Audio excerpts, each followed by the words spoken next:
Con la presentación uno de los puntos de la presentación del plan estratégico es principalmente esa, es que los médicos puedan contar de una forma evolucionada de toda la información de los pacientes.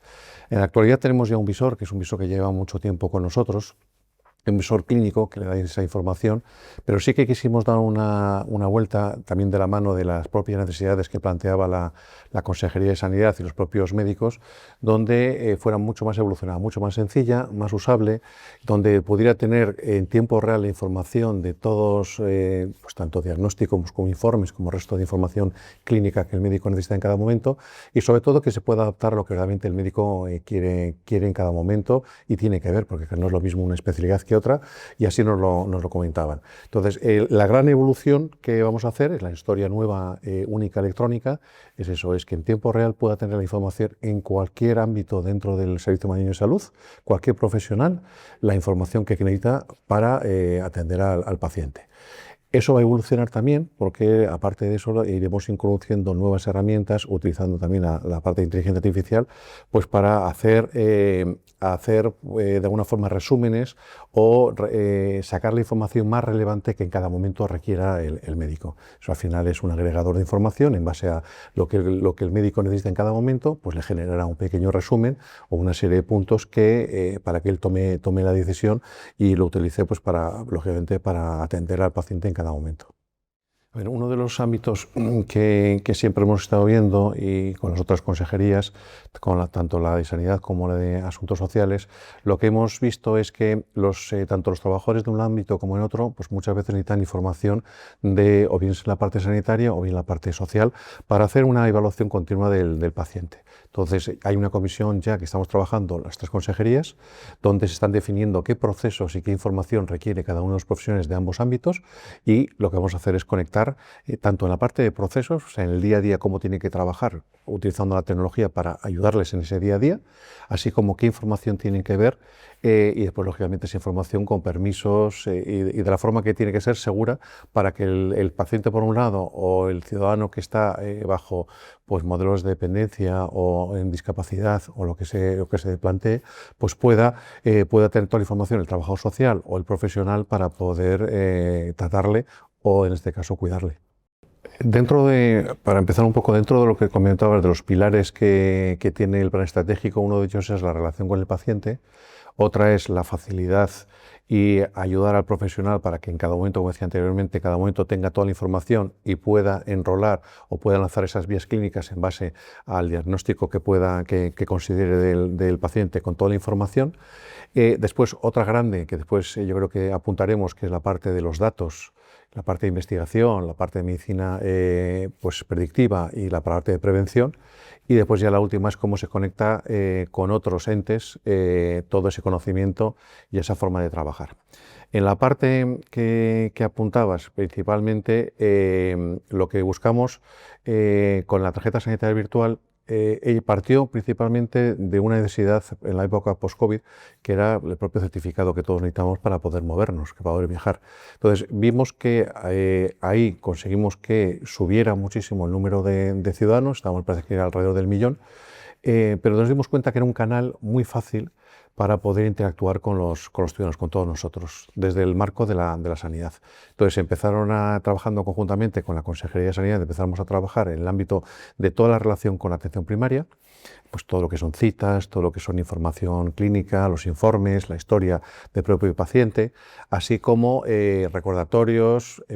También se trabajó con la parte de farmacia, para lo que es cuando tiene alguien que acudir a una farmacia, para hacérselo mucho más sencillo, con notificaciones, también ayudar al farmacéutico y sobre todo un canal abierto entre el paciente o el ciudadano, en el caso preventivo, en el caso de ya que tiene una enfermedad y está siendo tratado, con el propio médico. Es un canal abierto, es un canal muy sencillo y al final estamos ya en una población de 3,7 millones de habitantes que trabajan ya y que utilizan la tarjeta sanitaria virtual, y después el objetivo que tenemos para este año es intentar llegar a los 5 millones. ¿Por qué la tarjeta sanitaria virtual? Porque nos permite, en una forma muy sencilla, normalizar esa situación, de tal forma que todo el ciudadano que quiera algo sepa cómo puede acudir siempre que quiera hacerlo por un canal digital. Hemos puesto en marcha, como bien apuntabas, nuevos servicios, que es uno de acompañamiento, solicitud de acompañamiento de un ciudadano o un paciente que tenga discapacidad. Eso es una necesidad que nos planteaban también tanto los ciudadanos como también los propios hospitales, pues que pudieran prepararse ante esa necesidad de un paciente. Entonces, bueno, esa es una de ellas, pero vamos incorporando vamos incorporando nuevas necesidades que principalmente surgen del mundo asistencial, pero también del mundo del ciudadano. Lo que siempre hacemos, y es una de las misivas que yo tengo que todos los canales digitales que tenemos en la comunidad, pues que hablemos con el ciudadano, hablemos con todos nosotros, esa empatía que tenemos que tener como ciudadanos que somos desde el mundo digital, y que todo lo que hagamos sea útil. ¿Por qué? Porque al final la tecnología se utiliza cuando es útil, cuando casi se oculta a lo que estamos haciendo. Entonces, y vamos a lanzar nuevos canales de comunicación. Hay una parte muy importante que vamos a poner en marcha, que es dentro del plan estratégico que tiene también sanidad y que está reflejado en el de salud digital, pues todo lo que es seguimiento de pacientes crónicos. Aquellos pacientes crónicos de diferentes cronicidades, cómo van a poder interactuar de una forma muy sencilla y viendo cómo su evolución a través de la tarjeta sanitaria virtual. Pues está ya casi en su última fase. Lo que se está pretendiendo y lo que estamos haciendo con esta plataforma es no solo para los pacientes crónicos, sino aquel momento que nosotros o que se generen datos o a través de dispositivos o a través de parches o a través de lo que fuere, que pueda de una forma muy sencilla incorporarse sin criterios clínicos a la historia clínica.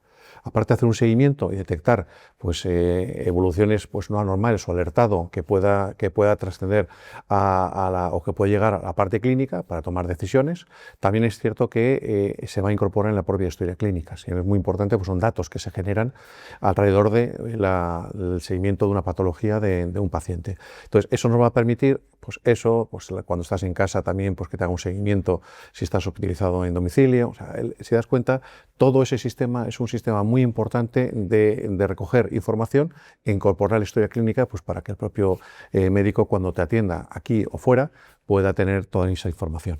Lo que justo, la forma que tengo yo de ver la tecnología es justo lo contrario, es un facilitador, es algo que rompe barreras, y lo estaba comentando al principio, porque los canales digitales nos han permitido evolucionar y el uso de los pacientes cada vez es mayor. Porque intentamos romper eso, justo hacer canales sencillos, fáciles. Ellos mismos nos dicen, o sea, al final los penúltimos, no nuestros últimos servicios, pero los anteriores, sí que los propios pacientes nos dijeron la usabilidad de la propia tarjeta. Nos dijeron, oye, nos falta un punto donde se pueda dar un resumen, nos falta un punto donde pueda yo acceder de una forma rápida. Todo eso está implantando, lo estamos desarrollando, y sobre todo porque al final nosotros con la tecnología estamos facilitando el acceso por un lado del paciente, y el otro lado, por otra parte, muy importante es la relación con el profesional. Nosotros con el profesional lo que estamos ahora mismo haciendo es principalmente yendo a un modelo que es de simplificación. ¿Qué significa? Durante muchísimos años la tecnología se ha ido implantando en hospitales, en todo el sector sanitario, pero lo que nos hemos dado cuenta es que hemos ido poniendo aplicación sobre aplicación informática, una encima de otra, siguiendo también, lógicamente, las necesidades que planteaba el propio asistencial. Llega un momento que la tecnología, hoy por hoy lo veis, lo que hace es facilitar muchas otras cosas, ya no es tan compleja como antiguamente. No lleva desarrollos de 1 año, 2 años, sino que ahora se ven los frutos de la propia tecnología, uso de la tecnología, de una forma mucho más rápida. Entonces, lo que vamos es un modelo de simplificación, que es, si una persona en el ámbito, por ejemplo, sanitario, cualquier otro ámbito, pero en el ámbito sanitario, en su día a día necesita tener la información de toda su agenda, todos los pacientes que tiene que ver, toda la capacidad de acceso a toda la información clínica de esos pacientes, y aparte después, en base a lo que él decida, pues lanzar una serie de procesos, una serie de vías clínicas, un reglamento de vías clínicas o de protocolos, pues eso tiene que tener un único sitio, no diferentes pantallitas, diferentes aplicaciones, abrir tal. Y eso es lo que estamos haciendo ahora mismo, es la simplificación absoluta.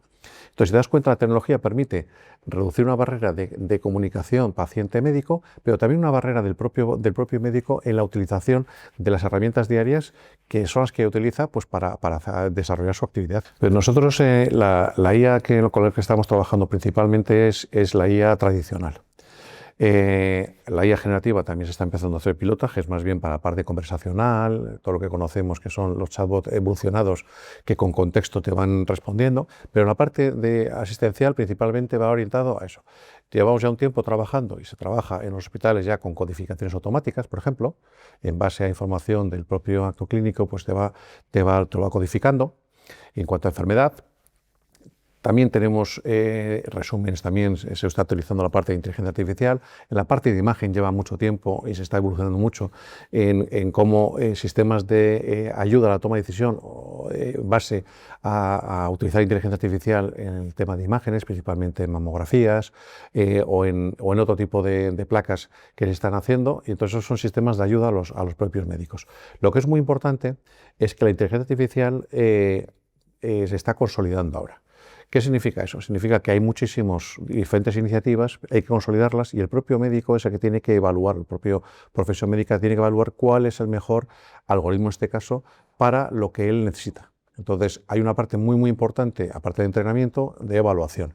Y son ellos mismos los que tienen que decirnos, y eso se está ahora trabajando con Sanidad, cuál es el mejor algoritmo para cierta detección. ¿Vale? Que son sistemas de ayuda a detección, porque él es el que tiene que después con esa información, tanto la parte de imagen como la parte de datos que le generan, pues tiene que decidir cuáles considera él que puede ser el siguiente paso o el posible diagnóstico. Se está trabajando en temas preventivos, o sea, en temas de predicción, que después previene. O sea, predictivos. Por ejemplo, pues estamos en proyectos trabajando en aquellas que son las mujeres que llevan tiempo ya, que han sobrevivido a un cáncer, por ejemplo, de mama, pues qué patrones, qué se puede aprender de todo ello para, de alguna forma, volcarlo o prepararlo para las mujeres que sean detectadas o que puedan tener potencial de cáncer de mama a futuro. Entonces, es muy importante que una cosa es para la parte asistencial pura en el día a día y sobre todo lo que se está trabajando mucho en la parte predictiva, ver qué patrones tienen ciertos pacientes que han sufrido una enfermedad, cómo podemos adelantarnos según ese tipo de información, antecedentes que tiene ese paciente versus otros grupos que tienen antecedentes pero todavía no han desarrollado o no desarrollarán la propia enfermedad, y sobre todo eso nos tiene que ayudar a eso. Adelantarnos a la posible enfermedad, y eso lo hacemos de la mano, lógicamente que no puede ser de otra forma, son los médicos y nosotros poniendo las herramientas para ayudarles en esa línea. Es un mundo muy bonito porque al final te das cuenta que, por eso decía yo que lo que estamos haciendo es un modelo de consolidación. Es muy importante que todo esté de forma centralizada, gobernado. ¿Para qué? Para que así las mejores prácticas se puedan aplicar a toda una región, y esas mejores prácticas al final la define la parte asistencial. Hombre, a ver, yo lo comentaba anteriormente, la inteligencia artificial lo que te hace es, te permite, de alguna forma, recoger mucha más información y sacar valor de una información que de otra forma sería más compleja. Es un agregador a la bestia de información siguiendo patrones que tú defines. Las barreras que hay, a ver, el sector más innovador que existe en la administración pública es el sanitario. Lo estamos viendo porque llevan toda la vida innovando, tenemos fundaciones biomédicas, tenemos centros de investigación y ellos mismos son innovadores per se. Lo que sí que tiene que ser, la inteligencia artificial tiene que ser explicable y tiene que ser útil. Si no es útil, no es explicable, pues al final no estamos haciendo nada. Entonces, útil significa, por lo que decía, la parte de simplificación. Al final nos permite simplificar muchos procesos, cosas repetitivas que no aportan valor a ningún profesional del sector sanitario, pues al final cualquiera de nosotros lo utilizamos y lo albergamos y lo abrazamos.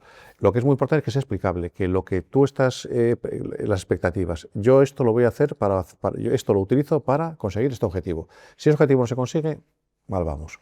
Y tiene que ser explicable por qué este objetivo es el que tengo ahora mismo o por qué este resultado que he conseguido con la IA es este. Eso es explicabilidad. Entonces, ahí es una parte muy importante de evaluación.